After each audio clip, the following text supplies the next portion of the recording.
Good afternoon, ladies and gentlemen. I welcome you all for today's e-conference on hydrogen, energizing the energy ecosystem, organized by Indian Chemical News in collaboration with Agilent Technologies. Myself, Praveen Prashant, editor, Indian Chemical News, will be your host and moderator for today's e-conference. Just a brief backgrounder for you all. It is estimated that by 2050, nearly 80% of India's hydrogen is projected to be green, produced by renewable energy and electrolysis technology. Green hydrogen may become the most competitive route for hydrogen production by around 2030, and this may be driven by potential cost declines in key production technologies and in clean energy technologies such as solar PV and wind turbines. So with this brief backgrounder, let me introduce my speakers. Next slide. The supporting partner for Hydrogen e-conference is Agilent Technologies. And next slide. The speakers for today's e-conference, Dr. Ashish Lele, Director, CSIR NCL.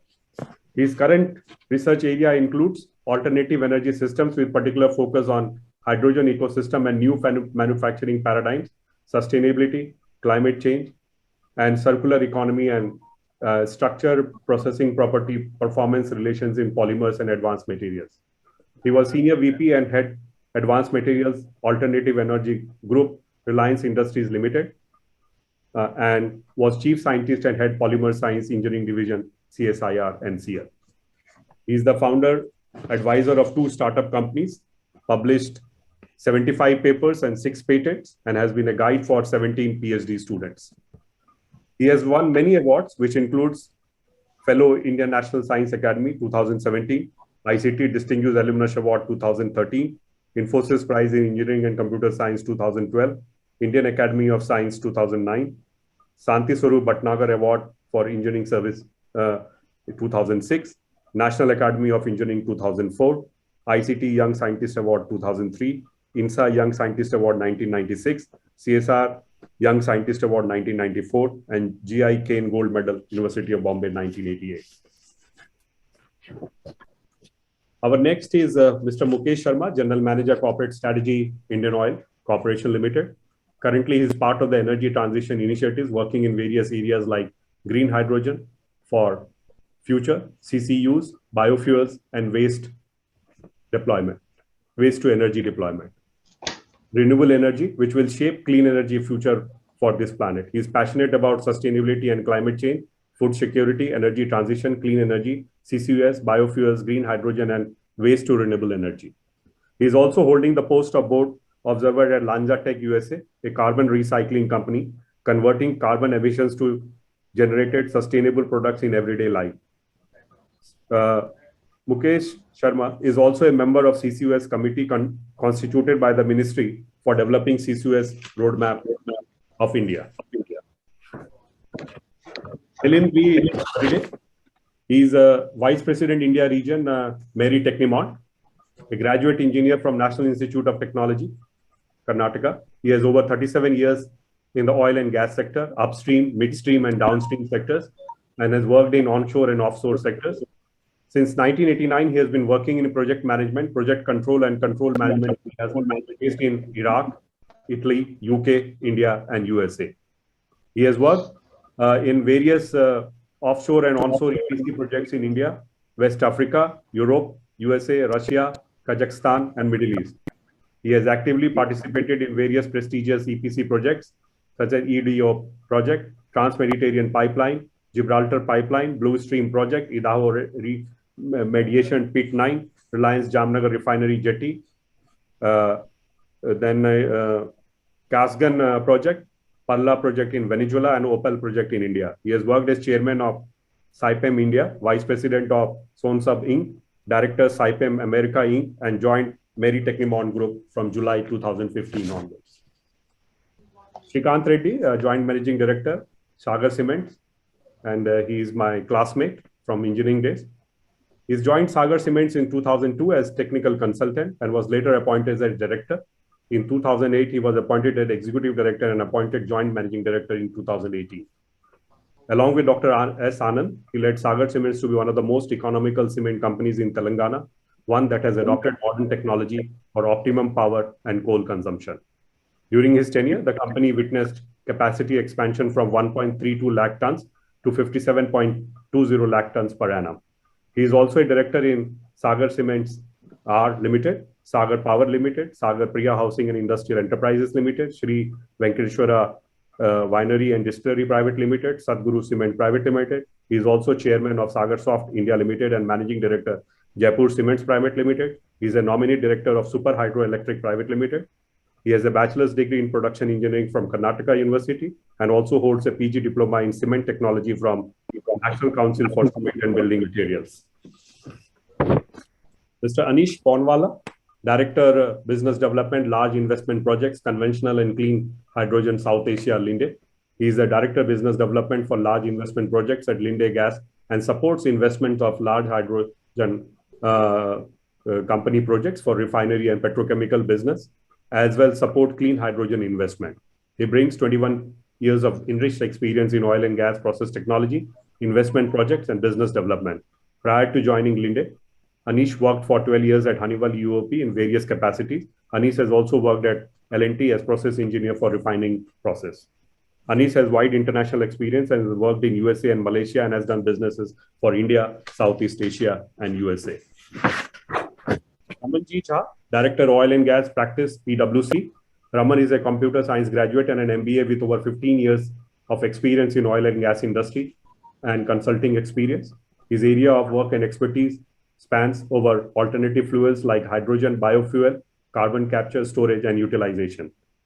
As lead of PwC Alternate Fuel Consulting, he has supported government, regulators, international development agencies, and large multinational corporations across geography on initiatives across the alternate fuel value chain. He is a keen observer of energy transitions in developing countries. He frequently writes, speaks, and participates in R&D on emerging opportunities and challenges for oil and gas industry. Dr. Soma Das Gupta, Application Engineer, GC/MS, Agilent Technologies. She brings over 15 years of research experience with gas chromatography, allowing her to explore many aspects of this analytical technique to solve questions from different sectors ranging from food safety to pharmaceuticals. Prior to joining Agilent Technologies, she performed her doctorate research at the University of Pune, where she concentrated on developing comprehensive methods for analysis of agrochemicals in fruits and vegetables. She has worked with Thermo Fisher Scientific for 3 years as application specialist. On joining Agilent, she became part of a team responsible for developing solutions to meet customer analytical needs. She specializes in multi-residue method development, pesticides and environment applications, and genotoxic impurities in pharmaceuticals. She has more than 25 publications and application notes to her credit and a book chapter. Next slide. The key discussion points that we are covering in today's e-conference: green hydrogen strategy and roadmap, making India a global hub for green hydrogen, benefits accruing from PLI scheme for electrolyzers, developing a green hydrogen ecosystem, establishing technology transfer partnership, providing grants for R&D and upskilling, opting for large-scale green hydrogen pilots in different verticals, and last, the storage, safety, and environmental concerns related to green hydrogen. The upcoming e-conference we have on June 17 on paints and coatings, challenges and opportunities, and on June 22nd on ports, enabling growth of chemical industry. Please register for the event by visiting chemicalnews.com. Next slide. For delegates, this is an interactive session. So for delegates, we have kept this ICN play and win context, which is only for delegates about the contest. I will be asking questions from the audience during the course of the session, and the one who responds fast, the delegates who respond fast with the correct answers are eligible for winning rupees 1,000 gift voucher from Amazon. All the questions will be asked by the moderator, and replies need to be given in the chat window box. So please give your replies in the chat window box of your respective screen on Zoom platform. Final winners to be announced at the close of the e-conference session today, that is 31st May at 4:30 p.m. IST. Terms and conditions: only the person with the correct answer responding first in order of priority shall be declared winner. Organizers and sponsors, partner employees are not eligible to participate in the contest. Organizers' decisions to be treated as final in case of any discrepancies. Gift vouchers to be sent electronically to all the winners post competition of the session. So with this brief background, now I would request Dr. Soma Das Gupta, Application Engineer, GCMS, Agilent Technologies, to give her presentation. So over to Dr. Soma Dasgupta.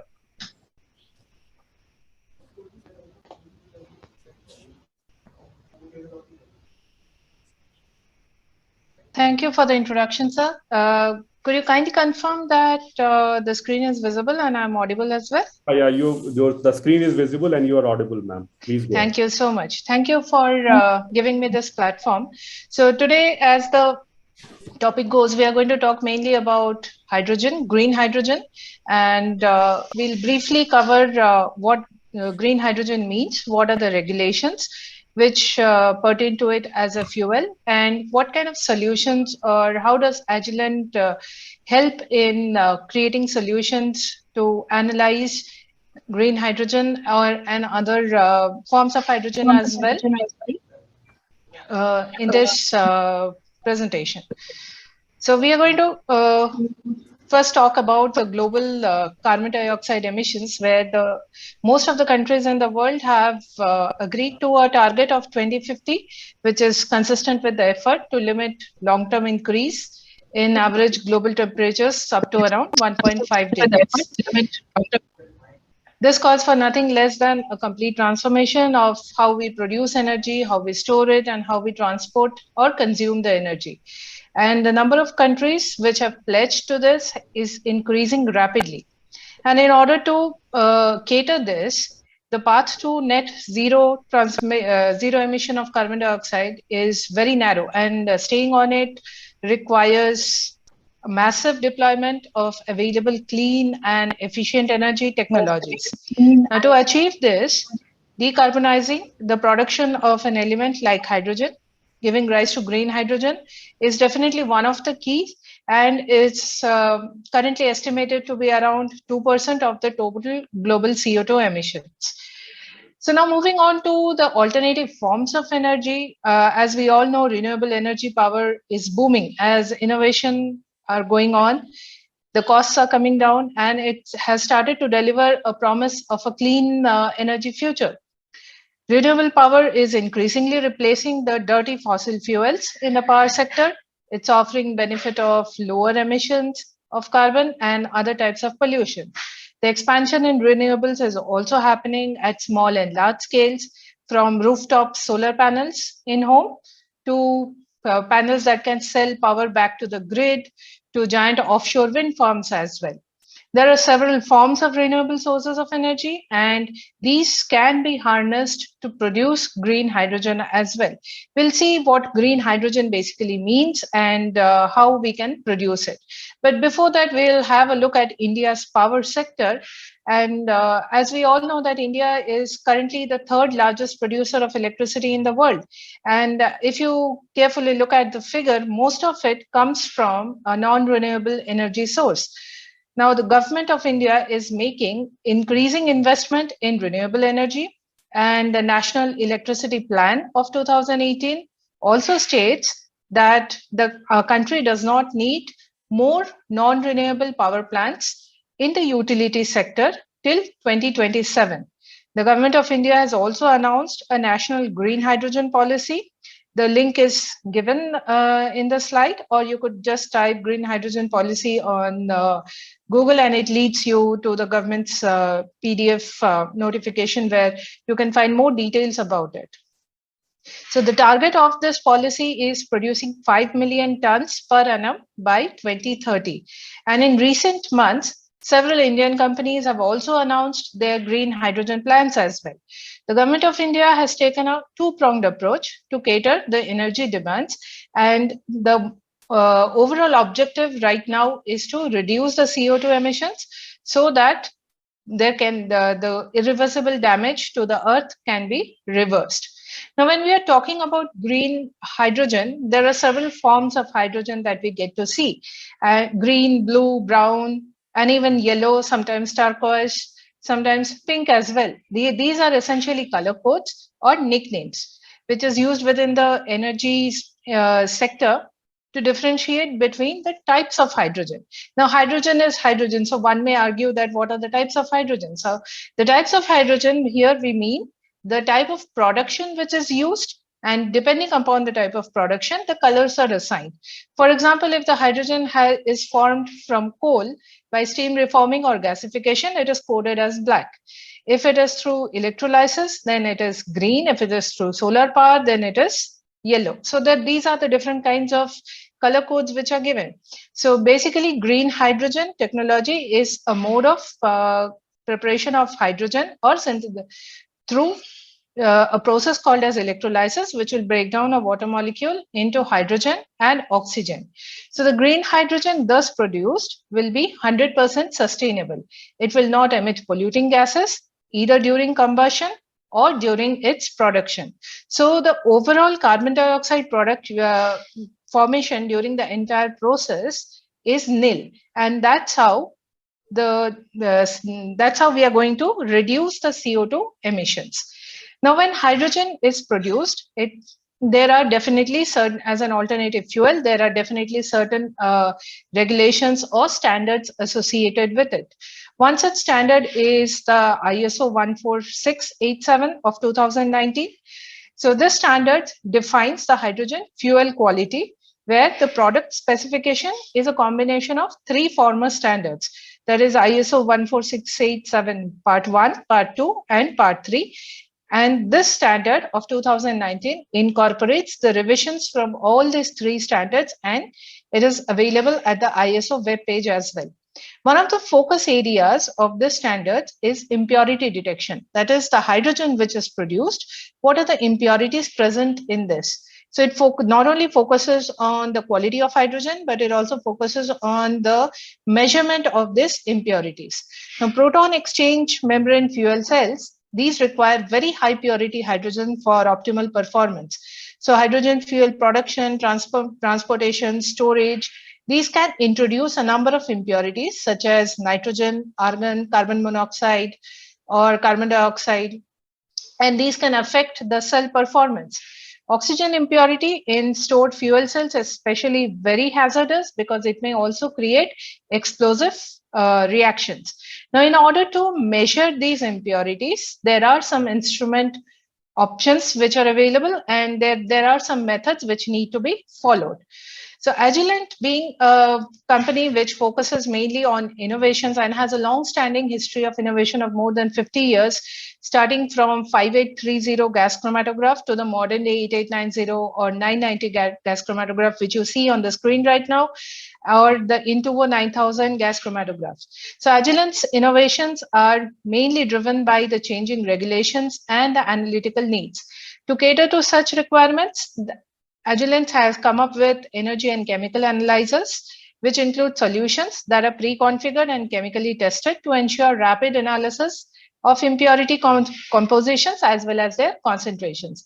So these analyzers basically include an optimized method with method files for specific analysis pertaining to a certain regulation and a quick start guide for faster implementation. It will also have reporting options where the software will automate the calculation and report the data in a format which is specified in a regulation. There are several models of GCs which can be used for this. It could be the 8890 GC system, which is an intelligent system and can deliver fast and accurate results with flexible configuration capabilities. So we can configure 8890 GC as per the kind of regulation or the type of analysis which is required. Alternatively, there are smaller compact systems such as 990 micro GC, which can be carried to a field. It's a portable GC. You can pack it up in a case and take it to a field, or you can also place it in a lab and use it for analysis of different types of samples. So this 990 micro GC is integrated with a low dead volume micro TCD or a thermal conductivity detector. So these kind of detectors can provide fast and sensitive analysis from 2 ppm to 10,000 ppm levels of impurities in hydrogen. So we'll see at some of the solutions and how we can analyze hydrogen. So in this slide, you can see there are two chromatograms. That is the one on top is for analysis of green hydrogen. So in green hydrogen, there are ready-made solutions where you can analyze hydrogen, which is peak number 1. Number 3 is nitrogen, and number 4 is methane. So these are methods which have been tested by our scientific team and implemented at different customer sites or user sites where these have been proved as a ready to implement solution. Alternatively, this same system can also be modified to analyze hydrocarbons with an extra channel or an extra detection capability where if somebody is involved in production of turquoise hydrogen, which can also form some lighter hydrocarbons like acetylene or ethylene, these can be analyzed on the second channel of the micro GC. All these methods are pre-built on the system and can be readily implemented.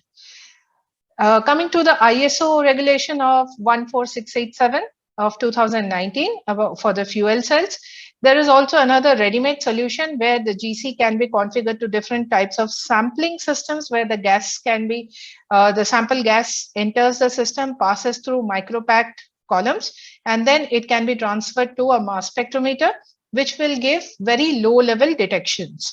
So by low level, we mean around ppm level detections. And as you can see, the permanent gases over here like oxygen, nitrogen, carbon monoxide, methane, carbon dioxide, these are all well separated from each other and can be easily identified at levels as low as 1 ppm. And we can even go at lower concentrations as well. So the RSDs, it comes with a very high degree of precision where the average RSD is less than 3% for most of the gases. For hydrogen, it being present in a very higher concentration, of course, and you can go up to 5% of RSDs. There are other regulations also, 21087 of 2019, which mandates the use of a specialized detection technique called as GC with PDHID for analysis of impurities of oxygen, argon, nitrogen, carbon monoxide, and carbon dioxide. So we do have ready solutions for that as well. And using a traditional FID with a methanizer, we can analyze carbon monoxide up to as low as 50 to 100 ppb. And with PDHID, we can even go to lower concentrations as well. All the impurities can be easily separated and it can be analyzed within a very short runtime of 16 minutes at extremely low levels. And these solutions cover over a wide range of calibration. So even if the impurity is present at very low concentrations or it is present in 10,000 ppb ranges, we can easily identify those and the linearity is also established. So these systems will also come with a configurable software and reporting options, which will enable to identify, not only identify these impurities, but also report the exact amount with which they are present. So this covers the overall solutions which are present to identify the impurities in hydrogen, quantify them, and create reports as per the specified standards or solutions. In fact, the systems can also be further configured or customized with respect to different changing needs. So with that, I would like to pass over the presentation. Thank you for the time. Thank you so much, ma'am, for your presentation. Before I open it up for panel discussion, let me take the first question for the delegate. Sure. So, and I would request all of them to please type their answers in the chat window box. So please type your answers in the chat window box. The first question for you all is, can green hydrogen store energy? I repeat, can green hydrogen store energy?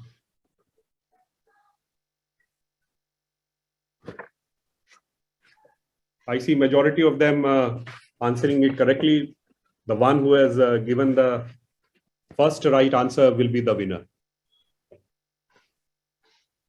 So now let me open it up for panel discussion. And the topic for today is hydrogen energizing the energy ecosystem. And my first question to Dr. Ashish Lele, Director CSIR NCL, who has been working on hydrogen-based technologies for a very long time. So my first question to him would be, sir, how can India become a global hub for green hydrogen? Just wanted to inform you that we will have 3 rounds. So I would request all my speakers to be short and precise, 3 minutes each for each round, 2 to 3 minutes each for each round. So let's start. Dr. Ashish Lele. Yeah, thank you, Mr. Praveen. I'll try and give you a very short answer. See, I'll keep it to the basics. Essentially, you want to make green hydrogen by electrolysis. You need the following things. You need sun, supported if possible by wind. You need water, clean water. You need land. You need good policy support. You need good port infrastructure. And you need, if possible, a good location from where you can supply hydrogen globally. If you consider all of these factors, which are very simple, you look at where India is today, it seems to tick all the boxes. We are blessed with sun. We haven't even tapped our offshore wind resources yet. So there's tremendous potential for wind as well. So sun and wind together can improve your capacity utilization factors substantially, and that helps to bring the hydrogen costs down. We are a water-starved country, but for the kind of hydrogen requirements that are today talked about, I believe we have sufficient water and we have enough RO technologies available which are scaled up so that the cost of water has come down. So water, I do not think, to the extent that we need hydrogen, water should not be a problem. Land should also be falling in the same argument as water. We should have sufficient land available where the sun resources exist. Port infrastructure, of course, exists but can be revamped, and I will need some amount of substantial refurbishment so that hydrogen can be stored at ports, and hydrogen then can be used for global supply as well. I think importantly, we need policy standards, certifications in place. I think that is something where we need to accelerate pretty fast. And last point, location-wise, today we are geographically fortunate to be close enough to the large existing markets today. You look at Japan, you look at South Korea, they are starved of hydrogen, and they will remain starved of hydrogen. And today, they're getting hydrogen from Australia. They're looking at hydrogen coming from NEOM. I think we are at an advantageous position if we focus on the eastern coasts of India and some of the ports there. They could certainly become a major store of hydrogen and a supplier of hydrogen. So from these simple basics, I believe, answer to your question is India certainly has a huge potential to become a global hub for green hydrogen. And I hope that we will have all the right policies in place to make that happen. I kept it short, Praveen. So sir, what are the challenges, sir? So the challenges, of course, are the current costs of hydrogen are very large. So that first has to come down. And that would imply that the scale of production has to go up. Costs come down with scale. And that is where I think we are going to talk about government policies which are meant to enable that. I think today, the electrolyzer manufacturing capacity globally is not enough, to be able to supply that level of electrolyzers. Just in India alone, if you look at our roadmaps, we are talking of 5 million tons immediately. We are talking of 12 million tons by 2040 and so on. And that's somewhere in between 30-35 gigawatts for 5 million tons, about 70-80 gigawatts for 12 million tons. That's the kind of electrolyzer capacity that we need, and we need that pretty quickly. So that's the scale we are talking about. And if that scale is brought in at the right time with the right speed, the costs for hydrogen ought to come down. Okay. The capex of the electrolyzer does contribute at least about 30-35% of the total cost of hydrogen, right? So it's not a small amount. The large cost of hydrogen comes from renewable electricity. And the way India is growing ambitiously, we are already talking about 500 gigawatts of renewable energy and so on. So the cost of renewable electricity is likely to come down. The elephant in the room, I mean, it has already come down. It will continue to fall. But the elephant in the room is really, can you supply that electricity for 24/7, run around the clock? And how do you store a variable source of energy? And all the renewables are variable sources. So large scale, grid level storage is really the issue to be able to bring the cost of hydrogen down. Nonetheless, I believe that with scale and with the way India is going in terms of renewable energy increase, the cost of hydrogen is bound to come down. I hope it reaches $2 a kg with a reasonable scale, and that's the kind of number we are looking at. So once we reach there, I think a major issue is tackled. If you have time, I can speak about policy part. I think that is the other important thing that needs to be put in place, so that green hydrogen is not only produced at scale, is stored at scale safely, is transported locally at scale, and all the infrastructure required to enable export is also put in place, right? So, the coding, the color coding of hydrogen, the certification required for hydrogen, all that has to be put in place pretty quickly. The other thing about policy is the PLI schemes, and I hope we are going to talk about that separately. Yeah. I will come to you with respect to the PLI scheme and also about the new metals in electrolyzers, which is you have been also a very strong proponent of that and working on it in a big way. So I will come back to you, sir. Now let's have Mr. Mukesh Kumar Sharma, General Manager, Corporate Strategy, Indian Oil Corporation Limited. And Indian Oil has very aggressive plans on green hydrogen. They are, what we can say, putting up two projects, one in Mathura refinery and other in Panipat refinery. So wanted to understand from Mukesh ji, if you can talk about when are you planning to launch these commercial operations and at what stage these projects are. So over to Mr. Mukesh Kumar Sharma ji.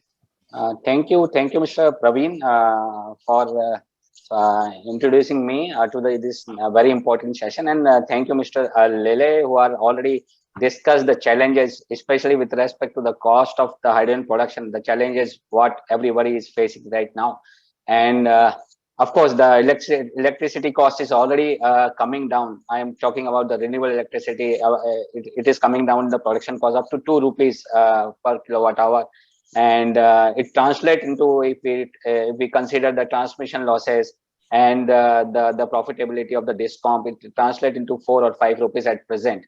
So considering this, if we calculate the cost of hydrogen at our refineries, it may be in the range of $4 to $6 per kg at present level.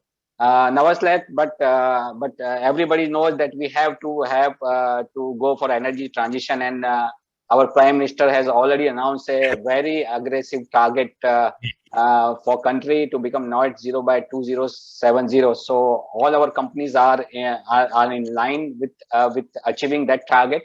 And national hydrogen policy is already announced by the ministry and the government, which is at the draft stage. It is not yet at the final stage, where it has been advised to go for 5 million tons of green hydrogen production in the country, including the industry requirement, majority by refinery and petrochemical plants, as well as fertilizer plant. And this also includes export from India. So considering that, Indian Oil also has been set a target of replacing at least 10% by 2030. So considering that, we have a tremendous investment plan for this green hydrogen. You already know we have already announced a joint venture company with Larsen Tubro and Renew Power for developing hydrogen asset for Indian Oil as well as for other companies in India. Going by that, Indian Oil has planned to set up first facility, that is at commercial scale, one at Mathura refinery with the capacity of 5 KTA, that is 5,000 tons per annum, which is close to 40 megawatt of electrolyzer capacity. That is the delivered power at Mathura refinery. If we calculate the actual renewable power requirement for that, it will be close to 3 times. Maybe it's 120 megawatt of RE power required for running that Mathura refinery, because because refineries has to operate 24/7. So hydrogen requirement for these facilities will be on continuous basis. So for continuous basis, typically the power asset will be required 3 times of what the electrolyzer capacity is. Similarly, we have planned to set up 2 KTA capacity at Panipat refinery, which is close to around 16 to 20 megawatt of electrolyzer capacity.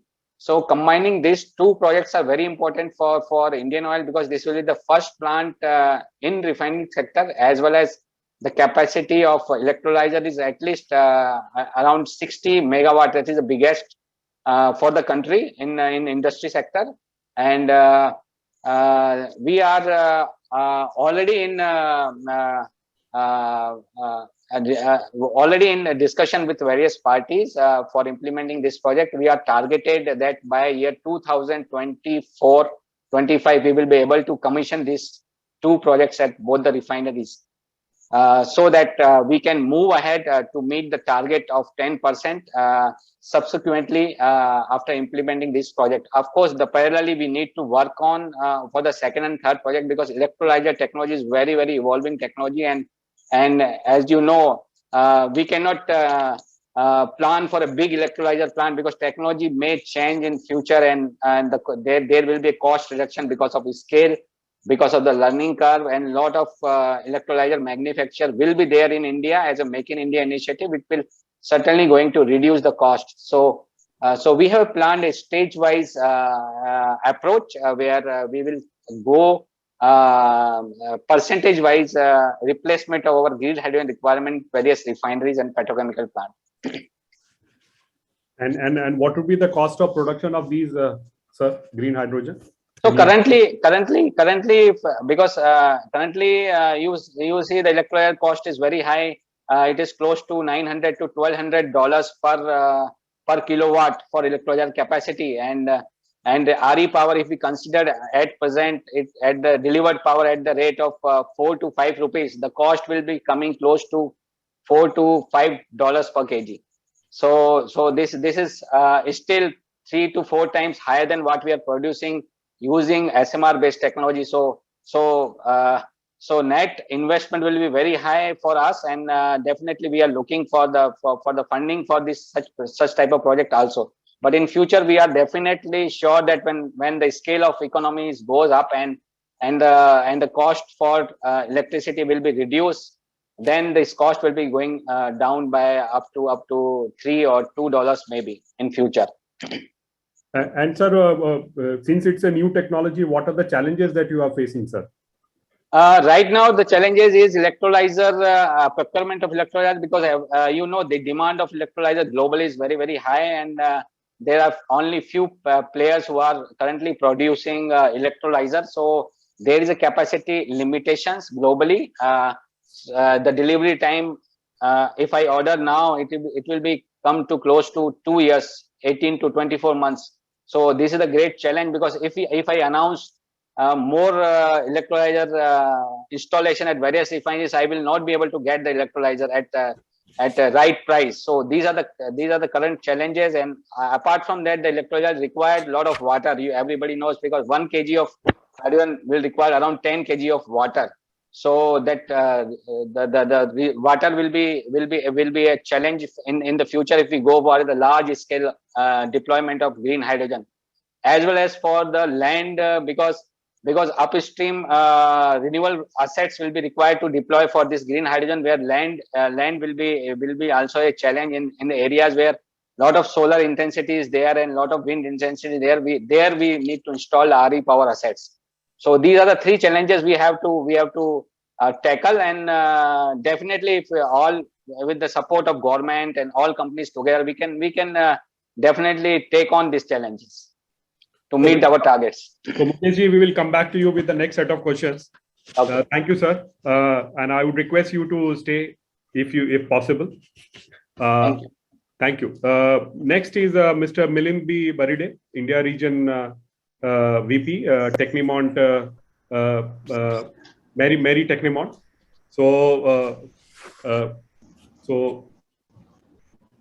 No, Mr. Milind V. Baride, Vice President, India Region, Mary Technimont. Sir, my question to you would be, how can India develop its green hydrogen ecosystem so that it can become a global hub? And you will listen to Dr. Lele and also to Mukeshji. So your thoughts, sir, being an EPC. Thank you very much, Mr. Prashant.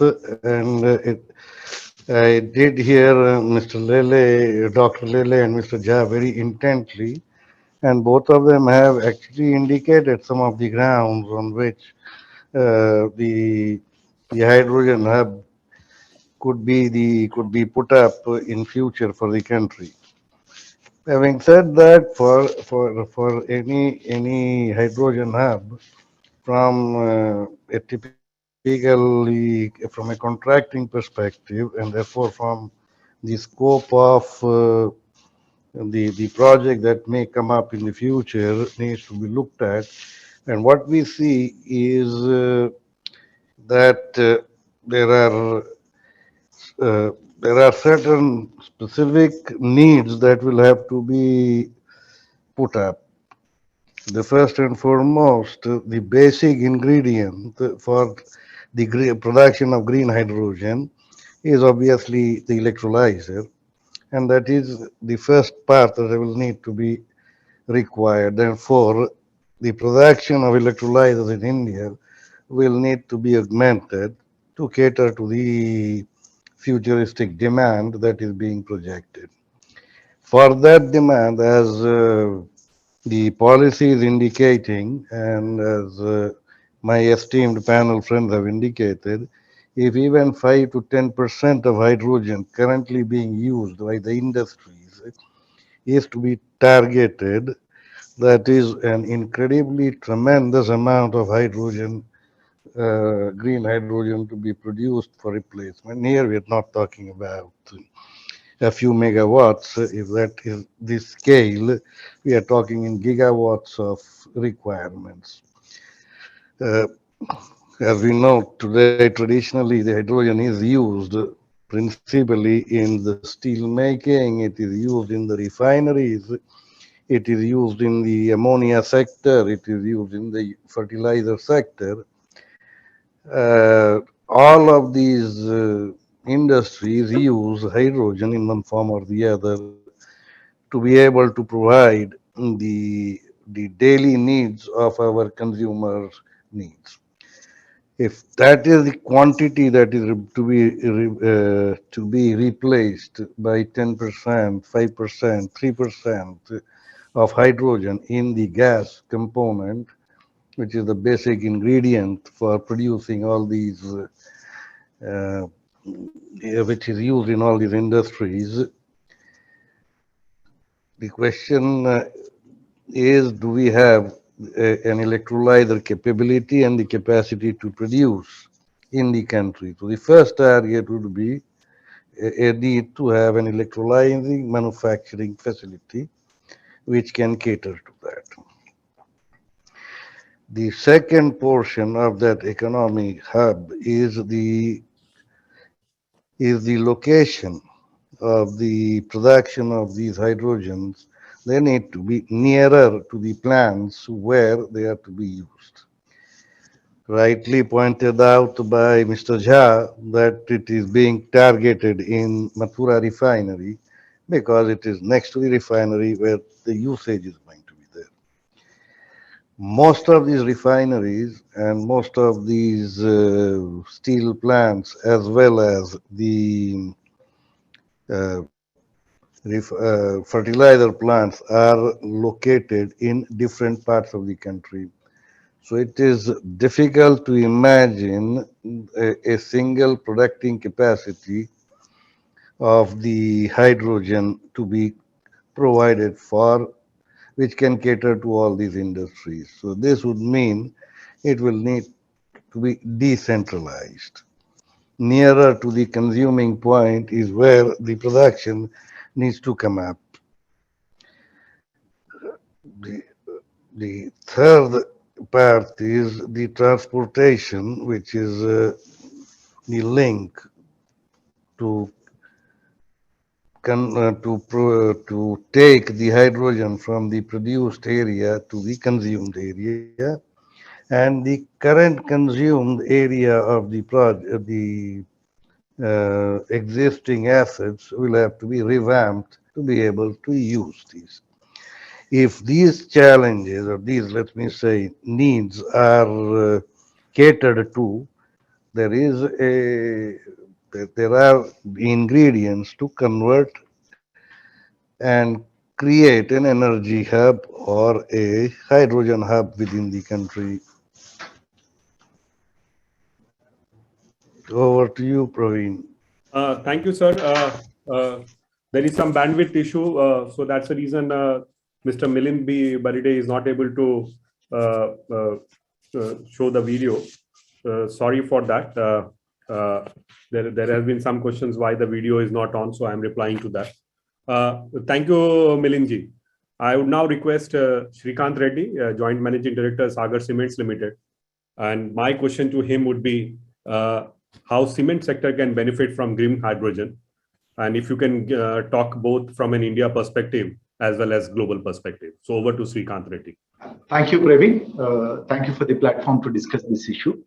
Yeah, cement, as you know, we are one of the largest CO2 producers by the nature of the business itself. So one of the most ideal CO2 absorption would be from hydrogen. Unfortunately, with the current economics of hydrogen, it may not be appropriate for us to convert the entire CO2 into hydrocarbon. But what I would like to mention is by 2025, the large strides that have been made.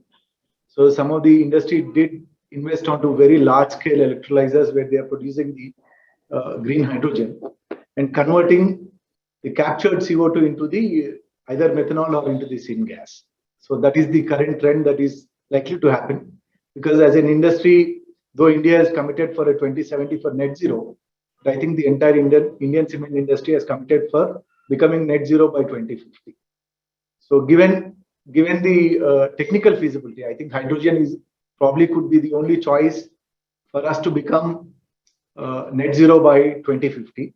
But we are more than hopeful that with the current trends, the economics of hydrogen, or the availability and the economics of hydrogen should push us to start adopting hydrogen in a big way. Yeah, just to give you, for every 1 ton of cement, we would need close to 150 kg of hydrogen for us to become net zero. So given that, and you know that India is the second largest producer in the world with approximately 350 million tons of cement consumption, and a 5 million target of hydrogen for the entire country, probably we would absorb it in no time. But the only concern at this point of time is the economics. Where we are more than hopeful that it becomes feasible at some point for us to adopt hydrogen in a big way, because this helps us in two things. One, cement being very large, energy intensive, and at the same time, one of the largest producer of CO2. So hydrogen should help us on these two aspects. And for us to become net zero, I think hydrogen would become a blessing for us when it becomes very, very commercially feasible, Praveen. So you want to say that only the cost dynamics is stopping you from deploying hydrogen, and once yes, sir. I think into consideration, it would be easier for you to deploy. Yeah, Praveen, just to give you the statistics, there is large scale adoption of clean hydrogen already in the cement sector. Yeah, just to name a few, there is a company which invented cement. It's called Vica in France. Yeah, they actually have given the order to Hynamix, for a 330 megawatt electrolyzer, where almost 40% of their CO2 is getting converted into green methanol. So the initiation is already on. Yeah, they committed to put this in action by 2025. I'm sure that should kickstart the adoption of hydrogen into our sector in a big way. It's only a cost issue. I think technically it's a very straightforward formula. It's a Sebastian formula, so it's proven. So there is nothing new. So the captured CO2 to convert into methanol is reasonably straight, though it's very, very energy intensive. But I'm sure with a small quantity of hydrogen, we could convert fairly large amounts of CO2 that comes out of our sector. So for us to become net zero, hydrogen probably would be one of the key elements for us for becoming net zero on that. So it's only a cost issue, I think. Thank you, Shrikant. Now I move to Mr. Anish Fonwala, Director, Business Development, Large Investment Projects, Conventional and Clean Hydrogen, South Asia, Linde. Sir, wanted to know from you, what's your view of making hydrogen economy to kickstart quickly, and what's the proposed roadmap? Thank you, Mr. Praveen, for giving us opportunity to speak. And we at Linde are very actively engaged in all kind of the hydrogen, agnostic to colors, across the globe, and supports this energy transition. I think two thought process looking at globally what is happening at hydrogen level and what we are seeing in India. And obviously, Dr. Ashish very rightly mentioned that India is blessed with all the right ingredient to make the green hydrogen produced in India at a very competitive price compared to the other competitive country which are also ready to send it to the other markets. But the kind of challenges Dr. Ashish mentioned and Mr. Mukesh Sharma mentioned, right now there are bottleneck in terms of supply of electrolyzer, in terms of the experience of actually designing, manufacturing, and operating of electrolyzer, which has not been talked about. But once we will start looking at this kind of the electrolyzers in operation at a major scale, nobody has tested how this baby walks, how this baby runs. And that would be another challenge to see once we get out of the supply chain issue of electrolyzer. So we believe that for the roadmap and for in India as well as globally, the blue hydrogen is also very critical, and we should not ignore it for even to make a green hydrogen a very popular. The kind of currently global market even we see, every green hydrogen production we want to export, or any importing countries which are looking, Japan, Korea, even in Europe, they all will have access of green hydrogen as well as the blue hydrogen for the import. So they are actually going to have the comparison that which hydrogen is best. Right now, there is no the price difference between the green and the blue hydrogen. They only talk about the clean hydrogen. And same situation in India. We have a multiple hydrogen production facilities which can be quickly be converted into the blue hydrogen and make the application started, which helps to at least adapt the demand side of the hydrogen issues. Like Mr. Reddy mentioned that there is a huge demand for hydrogen in the cement. Means frankly, after hearing him, I find that what is the need of exporting from India when everybody talks that. So basically, my point is that green hydrogen has a huge future. Hydrogen as an application, a huge future. But we do believe that for a roadmap perspective, a blue hydrogen and a green hydrogen which kick starts in parallel to blue hydrogen will do the hand holding for the green hydrogen to become bigger. Otherwise, thinking that the green hydrogen will in a 3 years will take the front seat and start taking the all major energy transition applications will be a challenge. Like Mr. Reddy mentioned that they have a demand, but they are not able to use it because of the cost point.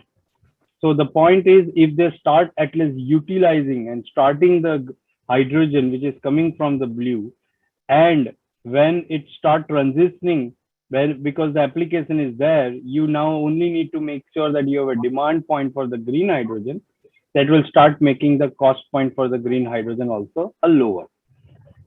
Now the second point is, once we have a demand created, then absolutely a green hydrogen has a huge potential to support, because then the point is, right now many people are sitting on the wall and deciding that what kind of the size of the electrolyzer manufacturing to be placed, what kind of the wind solution to be developed.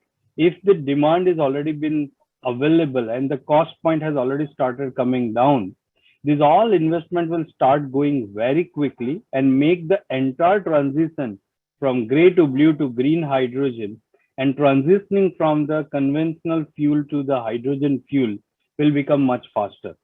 So the roadmap, if we want to consider, is start working on the blue, develop the electrolyzer and solar based application where you don't need to wait for the round the clock power so that the green hydrogen becomes very expensive. Complement it with blue hydrogen and then start moving towards the end journey, which is the green hydrogen. Let me come to Dr. Soma Das Gupta, Application Engineer, GCMS, Agilent Technologies. And wanted to know from you, Dr. Soma, are there ready-made solutions to analyze impurities in green hydrogen? Oh, yes, definitely. There are a couple of solutions. So one of the regulations, which is the ISO standard. So we do have solutions on normal GC, the standard GC, which can be installed in a lab. And we do also have solutions on the micro GC, which is a portable instrument and can be carried on site as well. So these methods, these solutions will include the method, that is the GC method, how the columns need to be configured, the hardware configuration, and it will also include the reporting format, the ready-made methods which need to be run for the systems to get the results. So thank you, Dr. Soma. Dr. Raman, if you can talk about the strategy and roadmap. You have listened to everybody. So what should be the strategy and roadmap for India for green hydrogen? Mr. Pradhan, just checking if you all can hear me clearly. Yeah, I can hear you clearly, sir. Great, thanks. And sorry for the inconvenience, everybody. Good afternoon. On the roadmap, I heard the speakers and I agree with the views that blue hydrogen, which is gray hydrogen supplemented with CCSU, could be the option. Yes, that could be. But then India, when we are producing green hydrogen, that is also based on imported fossil fuel.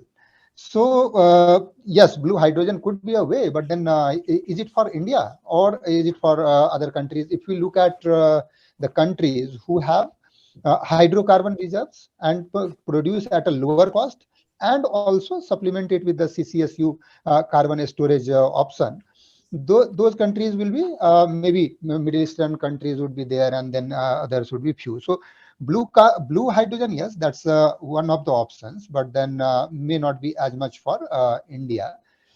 While we look at a roadmap, I would just try to give it a structure that if I create a matrix of major producers, maybe from below to on a y-axis and on a x-axis, if I put the consumption size, India would lie in a quadrant where we have high potential for production and high potential for consumption. So before looking at maybe export or import, we should look at our own consumption and supply part. And we would be self-reliant, as none less than Prime Minister himself has said that achieving energy security by 2047. If we look internally and we tap all our resources, maybe we would be achieving energy independence.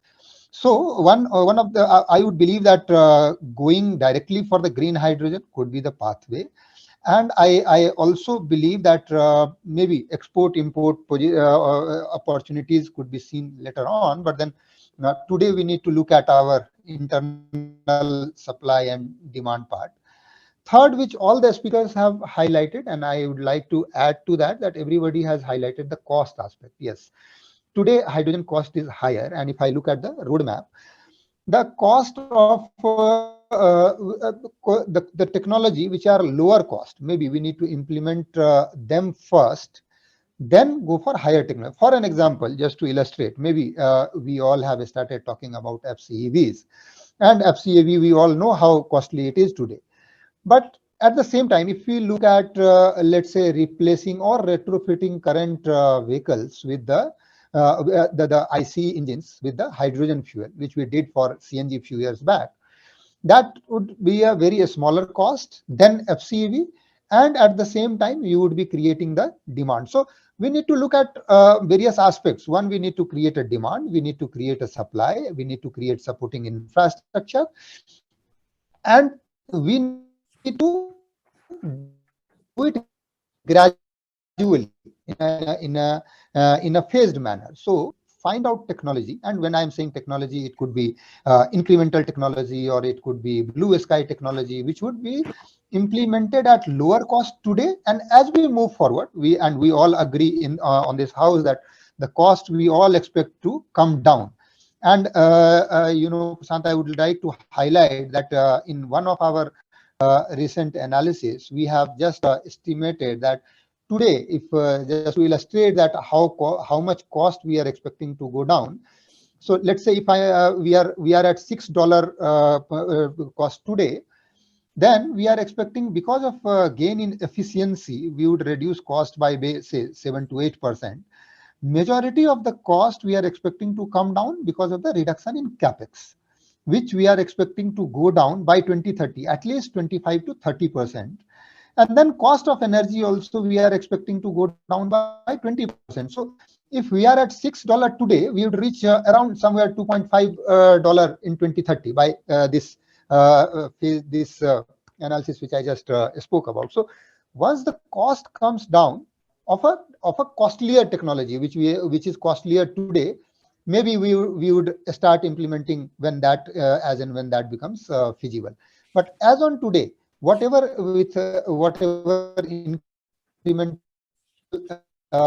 incremental technology, if we can bring in hydrogen to the market. For an example, again, to illustrate, we all are talking about CGD, and GAIL has, I think people from GAIL who are on the call would agree that GAIL has already implemented hydrogen blending, and they have reported back that up to 20% blending in natural gas is possible.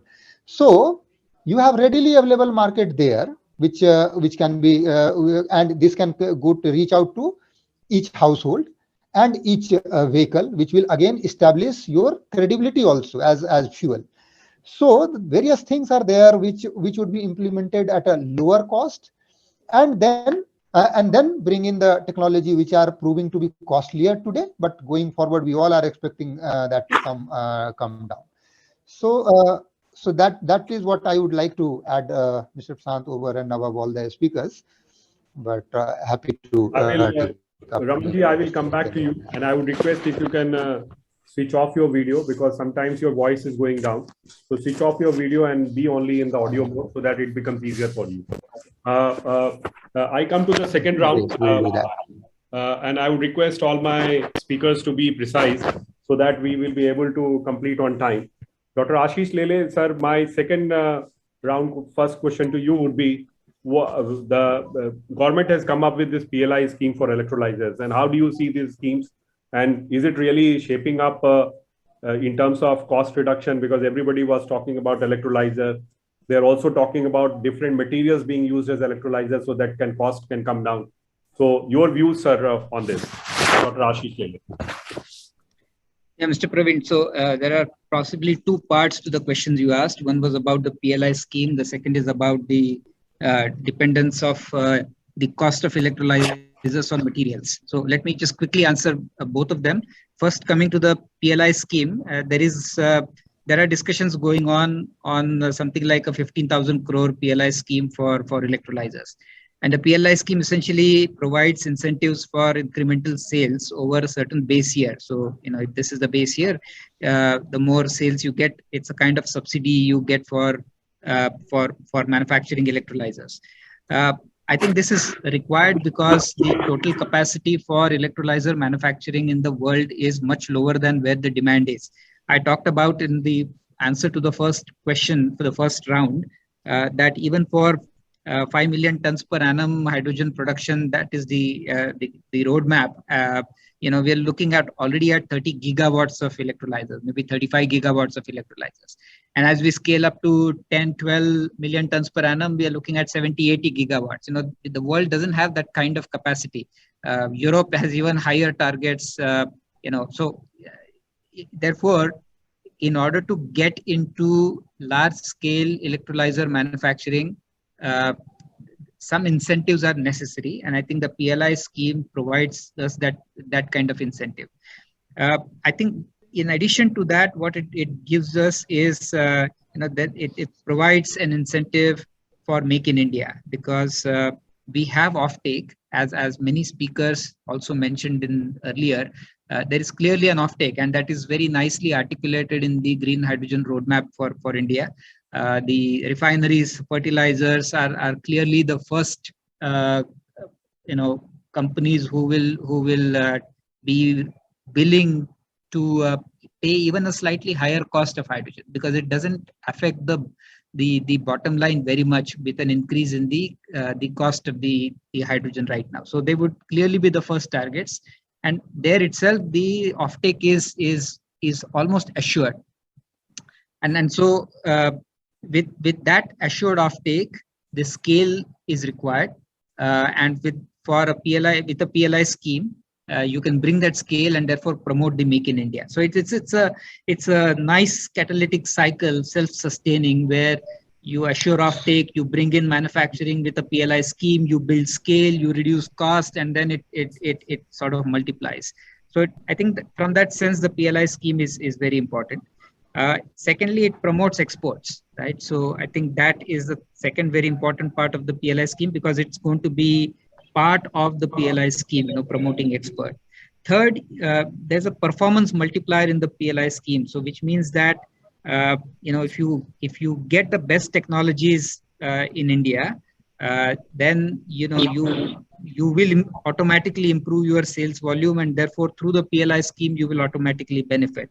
So it promotes getting the best technology for the electrolyzers in India. And this is not just technology for systems, but it is also technology for components. And again, that is hard-coded in the PLI scheme, at least to the extent that we know. So the PLI scheme is not just for the electrolyzer systems, but it is also for components such as membranes, such as electrodes, and so on and so forth. Even the balance of plant components, right? So I think this whole scale up using the PLI scheme is going to reduce the capex, and therefore I think PLI scheme is a good way to make this beginning.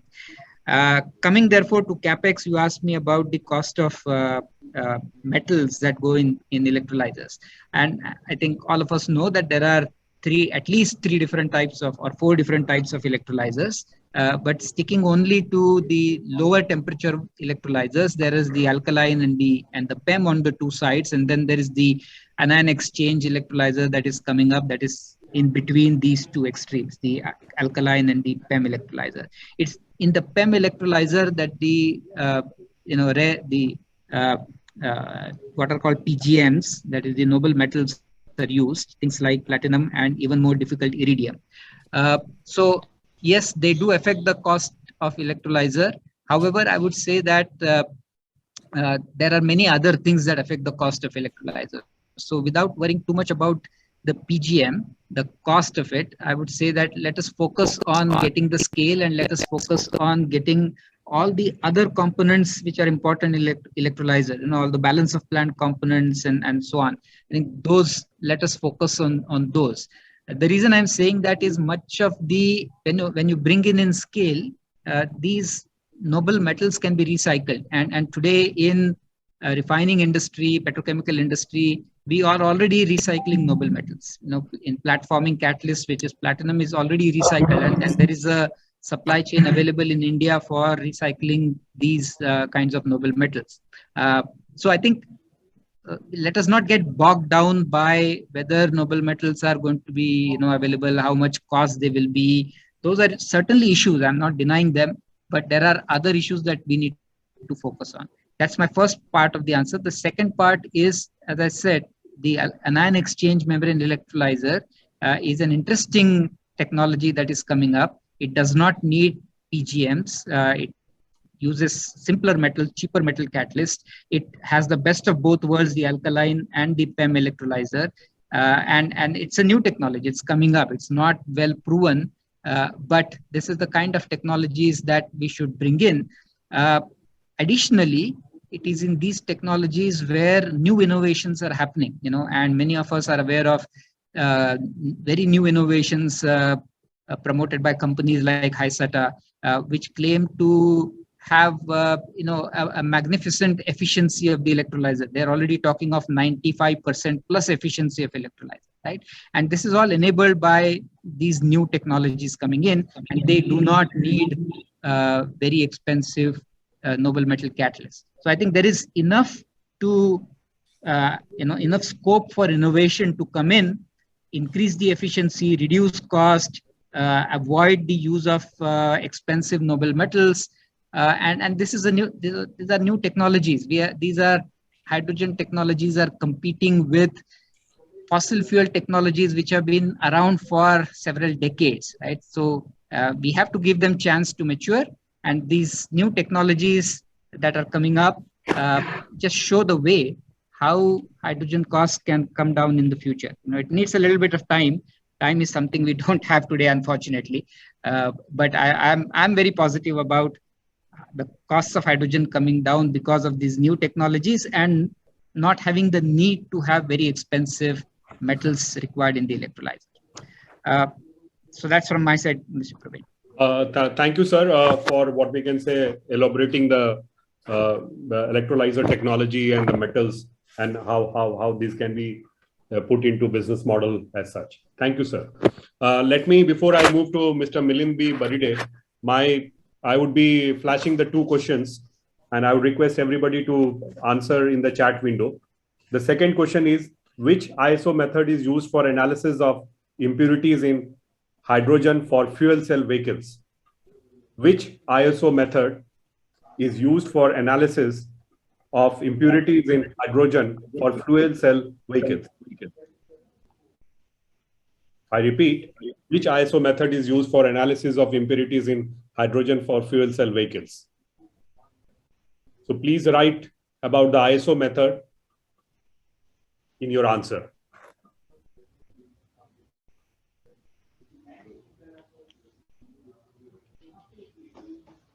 And my last question, which is the third one, is which detector can be used to measure hydrocarbons? I repeat, which detector can be used to measure hydrocarbons? Please write the complete name. Which detectors can be used to measure hydrocarbons? So with this, now come back. Let me come back to the panel discussion, and I request Mr. Milind B. Baride, sir, if you can talk about the vision of Technimont India with respect to green hydrogen, circular economy, and sustainability.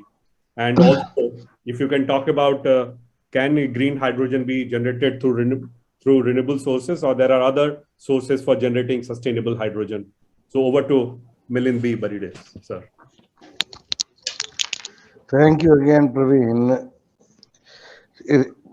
We have spoken about the hydrogen need for the industry and how the hydrogen currently is produced from various sources to cater to the needs of the industry.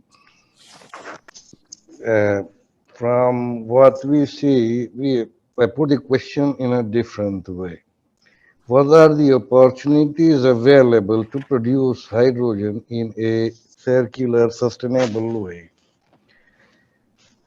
In a circular, sustainable way, which includes the reduction of carbon, and therefore it is a sustainable methodology of usage of the consumed goods. And once the consumed goods have completed their consumption and they are thrown away, can that be recycled back into the system, which practically means that the amount of carbon utilized becomes is reduced because there is a cost to throw away any product that has been consumed. And we see today in practically all parts of the world a tremendous amount of product that is consumed and wasted, and that in any given city is becoming into hundreds and hundreds of tons of waste per day that goes into landfills, goes into practically uh, which is not recycled or not used. I'll be generic. I will not enter into specific lines of the waste products, but there is a generic consideration, and which is practically seen everywhere, more so in India. And it is seen directly in our eyes, whether the moment we step out of our house and walk on any roads, we see the amount of waste that is lying around because there has been no disposal, no methodology to utilize it or reutilize it. Hydrogen is a component that is currently being considered as a replacement of the natural gas or the syngas that we utilize in our current production or current usage by the industry or elsewhere. So if the same waste can be converted back into the same molecule of hydrogen and carbon and combine that molecule of hydrogen and command the way we want in the industry, that is a one circular and sustainable way that we believe is available as an opportunity. The technologies are available, the scale of operation is available and can be scaled up to an industrial scale. So from our perspective, we see that as one of the biggest opportunity in the country over and above the production of green hydrogen. If even a 10% of the waste that is generated in the country is converted into energy, into the carbon and hydrogen molecules, and this carbon and hydrogen molecules then are combined to make ammonia, to make hydrogen, to make methanol, to make various other downstream products, could be one way of looking at it.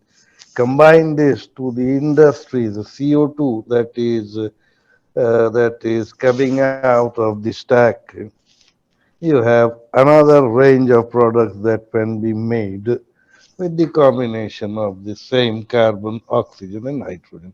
So we believe from a chemistry perspective, that is the way, and we are gearing up from our side through our subsidiaries and through our licensing and through our technologies to be able to cater to this demand that we believe is expected to come up shortly. In the short term. Thanks, Prashant. Over to you, sir. Thank you, sir. Now I come to Shrikant. And Shrikant, I'm clubbing two questions together because we are running out of time. So my two questions to you would be, how could cement sector be part of the hydrogen ecosystem? You talked briefly during your first part. And what are the storage, safety, and environmental concerns related to green hydrogen usage in the cement sector? In our case, Praveen, I did mention for the sector, it's the cost issue. Okay. From a technical perspective, I would say that there has been a lead where large size electrolyzer has already been rather on the stages of the procurement and implementation. So the scale definitely matches with the economics. So as soon as the economics match up, and I don't think we have a choice but to start aggressively looking at hydrogen to become net zero. From a safety perspective, since the sector consumes very large hydrogen or capable to absorb large hydrogen, the nearer the better, and nearer the better, more from a consumption as well as from a safety and security perspective. As you know, it's highly combustible and very difficult to transport. These are some of the areas where the infrastructure requirement and the capital requirement for making it that much safe and secure, that also is consuming a fairly large kind of capex. Yeah, our experience again, when we evaluated or looked at some of the plants in a lab scale, when they were getting scaled up, these were the handling issues were definitely a major consideration. But since in our case, the source and the generation and the absorption is relatively close by, yeah, we feel that on those concerns, it could be for somebody else, but not for our sector. Because in our case, the green hydrogen, the closer to the plant or in the plant would be of a great help, because we cannot afford to have an additional transportation cost associated with the hydrogen production also. So if it is part of the plant, one, the safety and the security related issues can be relatively addressed. And that I think is for some other sectors to address. For them, probably it could be a different consideration. In our case, we cannot afford hydrogen cost to be higher. So the generation at site probably would be the preferred route. If it is getting generated there, the infrastructure and everything should be built. And we have not seen those challenges. As I mentioned to you, one of the plant obviously has placed the order and the work is under implementation, which is not far. And they are handling a 330 megawatt electrolyzer and planning to produce more than 200,000 of methanol with more than 500,000 ton of CO2 being absorbed. This obviously needs quite a bit of renewable power, but being in Europe, that part is being addressed by the grid itself, Praveen. Thanks, Srikanth. Now I come to Mr. Anish Purwal, and my question to him would be, what are the key issues and challenges on hydrogen economy witnessed in other parts of the world, and what are the key learnings there, and some of the feedback on the hydrogen infrastructure development. I request her to be short because we have another 2 speakers to go. So 2 minutes, sir, for you. Sure. So that we can take the Q&A after that. Sure. So I think rightly mentioned that 2 things is globally, at least the hydrogen, irrespective of the color, because once you have produced the hydrogen, then it doesn't know which is the color of that hydrogen or which way we have produced the color. Then it's all about managing the hydrogen with the right infrastructure and the kind of the logistic development. Now, obviously, 2-3 things which we are now working with the Ministry of India also is that if you see the cost of hydrogen, if it's not produced at the point of the application, then actually the cost of hydrogen from the production point to the end application it reaches, it can be even equal or double the cost of production. So obviously all the applications we talked right now, at a big scale, if you are producing only close to the applications like oil and gas or fertilizers, then it's fine. But suddenly when you start looking at transporting the hydrogen, then so obviously in the rate of the cost, if you see, transporting the electron is more expensive. Transporting to hydrogen is less expensive, but even that part is expensive when you start adding the pieces from the production of hydrogen and transporting to hydrogen. And that's why usually the transport of hydrogen is a function of distance and demand. And we have to keep optimizing the cost of hydrogen, which is the distribution and logistic cost, is based on the gaseous hydrogen, liquid hydrogen, or the other form of the hydrogen, which is the methanol or ammonia for the transportation. But if we are doing the hydrogen transport within the country, it's absolutely a very critical that either it has to be a high pressure gaseous transport or the liquefaction of hydrogen and then its storage. So globally, we are not facing any kind of the technical constraint in terms of the transportation of hydrogen on a very high pressure or transporting the hydrogen on a liquefaction basis. Only this learning has to bring back to India, make sure that the right tube trailer is designed for transporting the hydrogen for 300 bar, 400 bar, 500 bar gaseous hydrogen, or liquefying those hydrogen, storing it, and then distributing it into the right VRV kind of the tank. And this is the learning we will be definitely open to adopt in India for the applications where hydrogens are not produced for the end point where the application is there. Thank you. Thank you, Anish. Now I come to Mr. Ramanji Jha, and if you can talk about the technology transfer partnerships. Yeah, hi, can you hear me now again? Yes, I can hear you. Please go ahead. Yeah, so I would be very brief, and as we all discuss the technology, and rather cost of the technology is proving to be the challenge as on today. So what my view would be that we need to focus on internal R&D, and when I say internal, it is domestic R&D, because we have a very reputed and very capable R&D institutions within the country. So they should, obviously they are focusing, and wherever they need international collaboration, maybe at a specific value chain, any intervention required, they can go with the collaboration. What I would also say that the R&D, as I said earlier, that the R&D, whatever we are doing, everybody tries to keep very close to the chest and not to share with anyone. But then in that case, we are also running a risk of replicating the same technology or same work what someone else is doing in maybe other corner of the world. So that obviously always lies, and we should try to avoid that replication. And whatever method, I think all of us would be aware, so we don't need to discuss on that. But then replicability should be avoided, and the R&D should be focused both on incremental research and also on the blue sky research, which will bring in large scale transformation in the production or supply. Bilateral ties, I would say, would be another way to go, because when we evaluate, because we need technology intervention in certain aspect and certain value chain of the hydrogen, where maybe few countries who have done well in one value chain and few countries have done well in another value chain. So we need to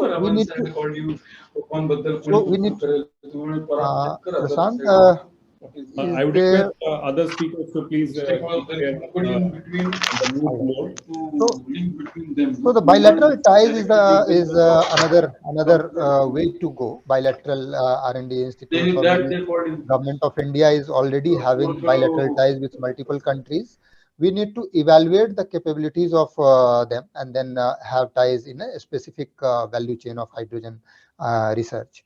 That is the second possibility, I would say. And then I would also suggest seeking support from the multilateral agencies, who also invest a lot of money in R&D, and they can ensure the non-replicability of the research effort.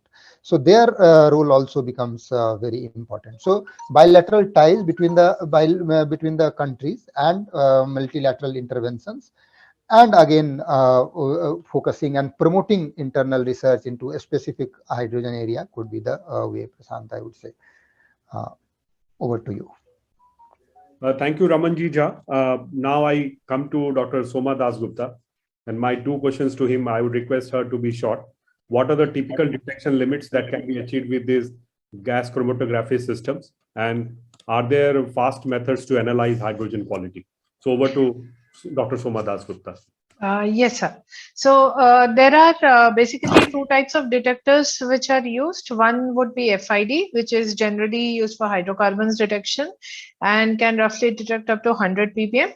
While if even lower detection levels are sought, then we could use a PDHID, which can go as low as 1 ppm.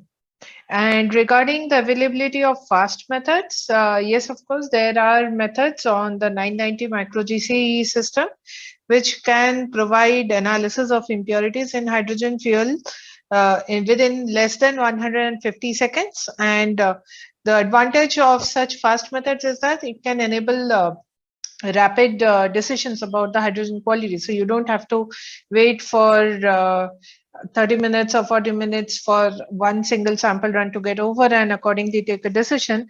So, and even the micro GC can be carried on site. So you can just pick up the GC, move it to the location, and then run it for just 150 seconds and take a decision on the next step to be done in the process, or if any other decisions are to be done on the fuel quality, that can also be done. So thank you. We have come to the end of the panel discussion. Let me devote 15 minutes for the Q&A, and I see around 18 questions. So I request everybody to please type in their questions in the Q&A window rather than in the chat window. So Mr. Naveen Singh is talking about what about formic acid measurement in such low level using MS, and I would request Dr. Soma Dasgupta to answer this. Yeah, formic acid, in general, what happens is formic acid is highly volatile, and there are some headspace based methods. So it depends on the kind of sample which is being introduced.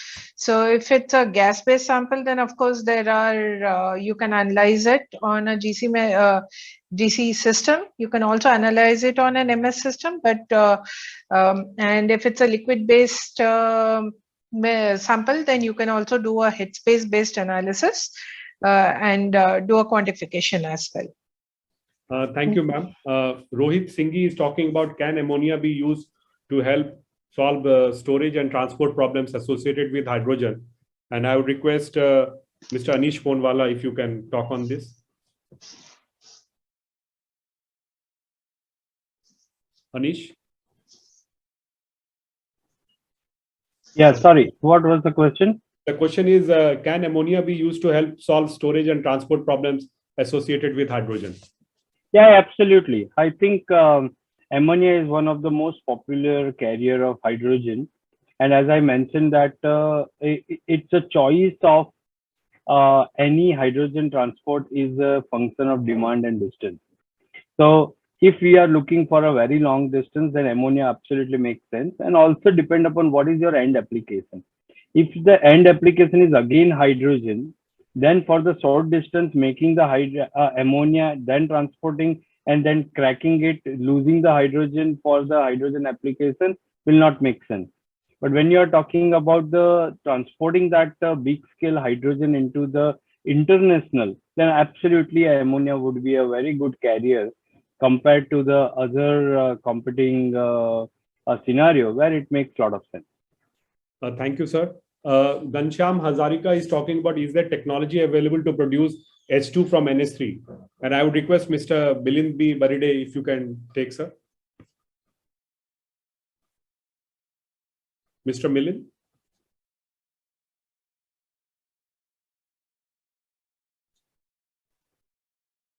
Means I can take it. No okay, problem. Anish, if you can. So means absolutely that technology is very much simpler and available, which is called ammonia cracking to hydrogen.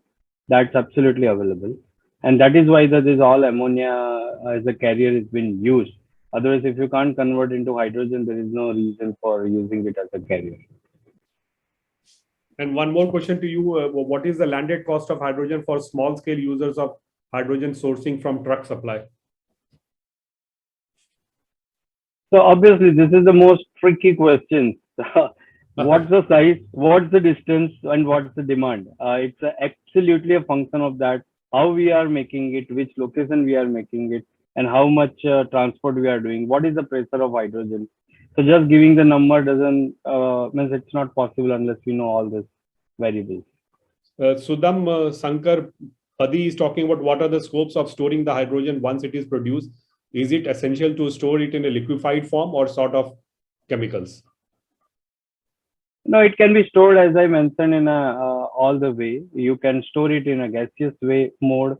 You can store in a liquefied mode, means liquid mode after liquefying it, or you convert into the LOHC or ammonia and then store it. So again, the same fundamental point. Always you have to think, what's my end application, what's the distance, and what's the scale we are talking. And then we have to select, or we can help you to select the right mode of the transport for hydrogen. Mahesh Murthy is talking about hydrogen has safety separation distances greater than that of ethylene and methane, and hence will have an impact on land use. Has this been thought through?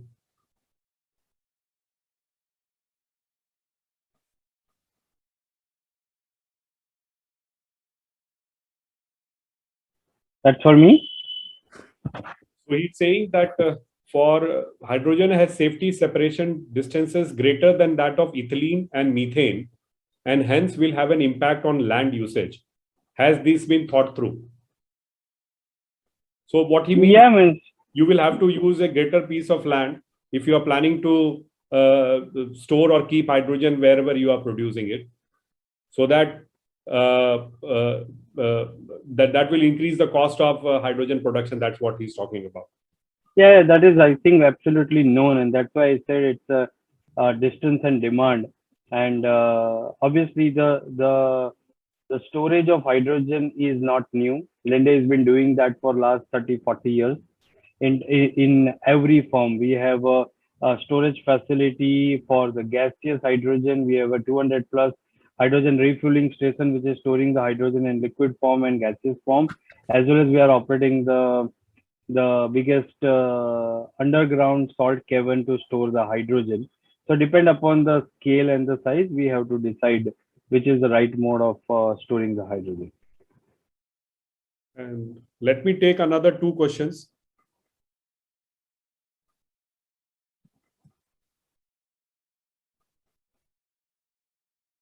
While injecting GS2 in PNG, how to ensure percent of GS2 in PNG?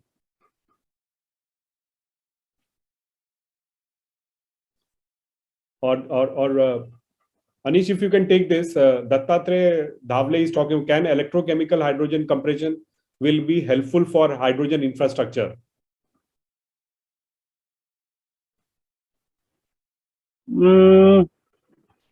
We have not been using, or I have not come across this. So sorry, I would not be able to respond. So I think there are too many questions and they are quite technical in nature.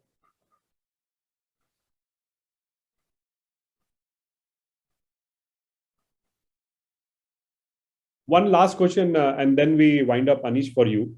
What is the efficiency of producing green hydrogen versus blue hydrogen and hydrogen energy produced per unit of energy input? So obviously when we convert the efficiency back to the cost of hydrogen, is blue hydrogen is absolutely cheaper at the moment compared to the green hydrogen, and I would say it would be half of green hydrogen cost, because the blue hydrogen is a matter of gray hydrogen plus the carbon capture and the storage. So I would say in terms of the cost point, that would be right now cheaper. And obviously for the countries which are having the natural resources like natural gas, they were much cheaper, blue hydrogen. So I think there are a lot of technical questions, and I will try to get those answers after this panel discussion. Let me thank all my speakers for enriching us on hydrogen. Dr. Ashish Lele, Director CSIR NCL, Mr. Mukesh Kumar Sarma, General Manager Corporate Strategy, Indian Oil Corporation Limited, Mr. Milind V. Baride, Vice President India Region, Mary Technimount, Mr. S. Srikant Reddy, Joint Managing Director, Sagar Cements Limited, Mr. Anish Ponwala, Director Business Development, Linde, Ramanji Jha, Director Oil and Gas Practice, PwC, Dr. Soma Dasgupta, Application Engineer, GC/MS, Agilent Technologies. Let me thank our supporting partner, Agilent Technologies, for their support. Let me thank all the delegates who registered and attended today's event. Those who have registered and are not attended can look at the recorded video on indianchemicalnews.com website. Let me once again thank everybody, the speakers, the delegates, and my colleagues at the back end who made this program a success.